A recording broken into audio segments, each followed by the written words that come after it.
Welcome to the 2011 CrossFit Games Open. The wait is over. This is week one's workout. Here we are. It is a 10-minute AMRAP, as many rounds and reps as possible of 30 double unders, 15 power snatches. Now we're calling it a power snatch, but really it's ground overhead, however you want. For those of you who have not been doing CrossFit for very long or who are unsure exactly how a workout like this goes, we're gonna have a demonstration for you, but you're gonna start with the double unders. You're gonna do 30 double unders as quickly as you can. As soon as you finish that, drop the jump rope, pick up the barbell 15 times, back and forth for 10 minutes. You get 1 point for every rep completed, and then your score, your total reps completed in that time period, is gonna be compared to everybody else in the world who's competing in the open. And as of this point, we got about almost 13,000 participants. So you're in good company. Let's look at the weights of the power snatch. Men, which includes the two younger divisions of the Masters. So this is all the open division in men and all the men in the 45 to 49 and 50 to 54 age group Masters. 75 pounds, or 35 kg. We're picking weights that have a pretty close approximation to each other in pounds and kg, knowing that there's two systems around the world, and we do have a worldwide competition at our hands. Women, 55 pounds or 25 kg, and again, this includes the 45 to 49-year-old women in the Masters and the 50 to 54-year-old women in the Masters. Then we go to the Masters category, what we're calling the Masters category, but is only for the purposes of scaling these workouts, the elder two divisions, 55 to 59 and 60 plus. So for men, we're looking at 65 pounds or 30 kg, and for the women, we're looking at 45 pounds or 20 kg. If you have lighter bars and full-size plates, you can use them and you can do the workout movement exactly the same way, where you touch the ground with a full-size plate and come up to overhead. Now, we also recognize that these specialty plates and specialty bars aren't as universally available. So if you want, you can use a 45-pound barbell, which is much easier to find. And if you're a Masters woman, you can use just the empty bar. Or if you're an open woman, you can have 5-pound plates. And if you don't have the large 5-pound plates, we are going to allow the lower standard, the lower edge of that movement, to be just below the kneecap. All right, so it's coming down below the kneecaps and standing all the way up. Stand all the way up. Good. We are counting only successful double unders. It's not attempts. This is not 30 double under attempts. This is 30 successful double passes of the rope in a jump. For a good double under like Tyson here, you're gonna get really fast, and sometimes you think, I'm gonna have trouble counting that. I can't keep track of his wrist and the rope. You don't have to, that's the good news. Your ear will tell you, and watching his feet. So you can just count the bounces as he's going, and it's actually pretty easy to judge. So I'm just watching his feet. And you can see he's very efficient here. And relax. And again, just counting the bounces, watching his feet, just counting them.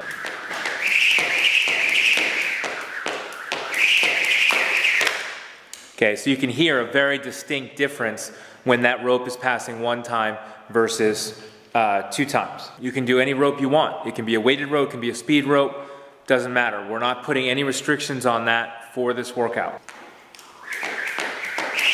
2, 3, okay, so 2, because on the third one, he tripped up. Okay, so you want to be making sure that you're counting only the legit reps. Okay, the power snatch. Now again, we're calling it a power snatch, but it is not a technical power snatch. There's no requirements about arm length, catching it in a full lockout, anything like that. All it is ground overhead. Now go ahead and snatch it up. Okay, now he's got the bar way back here. That's fine. Okay, we don't want is up in front. Can you? Yeah, we want, and even a little further in front if you can. Yeah. So here it's hard to hold. There's a reason why it's not part of the thing. Go ahead and bring it back.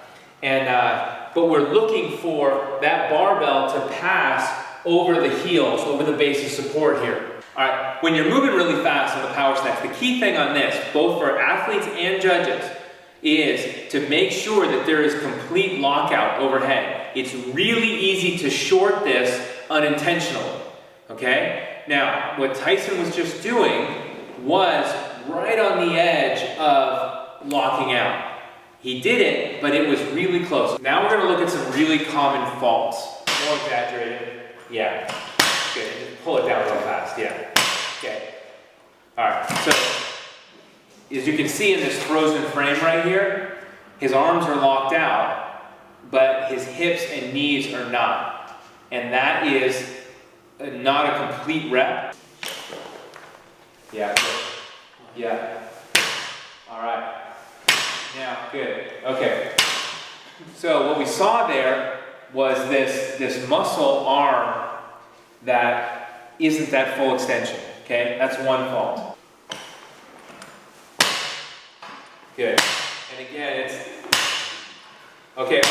All right. So actually, that's good. And so we'll watch this slow motion, and you can see here in slow motion that in the beginning he was actually coming to full extension, but then at the end he was finishing with a little bit of his knees were locked, but his hip wasn't fully extended.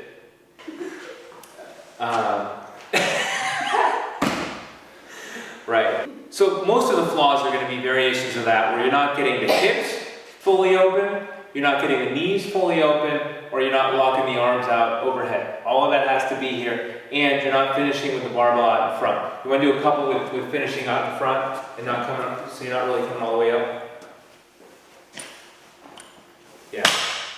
This is going to cost you. This is a real risk in doing this movement, especially if you're really strong. The tendency is to want to cycle these really, really fast, and there's a video on you or there's a judge on you. In some ways, the judge is a kinder opportunity, because if you don't make it, you just told no rep. Whereas in the video, if your buddy's not calling it legit, we're going to see it on the video, and boy, I'll tell you, you can really go frame by frame in these videos and see whether or not that hip is open, right? Yeah, good. So go. I didn't hear it all the way down. Good. One. All right. You can also do a clean and jerk. So let's say that Tyson looks big, looks strong, but turns out these are beach muscles, bicep curls, and starts fatiguing, and all of a sudden 75 pounds starts to feel really heavy. You can clean and jerk it. Okay, so again, what we're seeing here, same bottom, keep going, just keep going, same top. Touches the ground, and he's just got to get to overhead. Now, notice his grip here is narrower than it is on the snatch. Doesn't matter. We're not requiring any particular grip. He can do whatever grip he wants on the barbell. The key thing is that the arms have to be locked out at the top, and the bar has to touch the ground or at least pass by the kneecaps on the way down.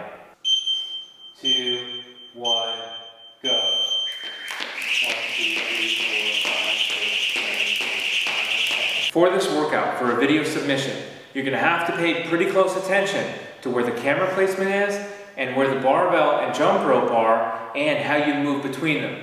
Remember, you need to have a person in the frame. This person is your friend, and this person should be helping you perform the workout successfully. Okay, so there's going to be some tendency for you to move around, for the barbell to move around, and for the jump rope and dynamic between the two to change throughout the workout.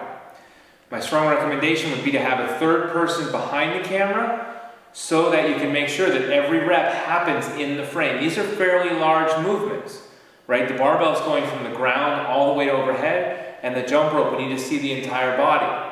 Okay, so if you're bouncing around in that jump rope, you got to make sure you don't go outside the frame. Now, if someone is watching the camera for you, and the camera should be on a tripod, and they can adjust the tripod or move the camera to fit you in, that's fine. We definitely don't want a lot of movement, because then it's really hard to see what's going on. But a little bit of movement if you start to drift out. The other thing is, let that person who's in the frame help you, guide you. Hey, slide forward, slide back. If the barbell bounces, when you go to your double unders, you can absolutely, that friend can absolutely move the barbell back to the right position in the frame. Okay, not helping with the workout, just making sure the barbell's where it needs to be so we can effectively judge the workout. So what we're going to do is, what you can see is you're literally just in front of, from this camera angle, you're just in front of the barbell. It's not at a perfect 90 degrees. It's not even at 45. It's like 60 degrees off to the side. This will give you a chance to see lockout on the arms and also to see if the barbell comes overhead. Also, it puts you in a great position to be able to see the double unders, which we're going to ask you to do right behind. So this little setup right here is enough space to pull out the workout, and you should be able to keep that in the frame.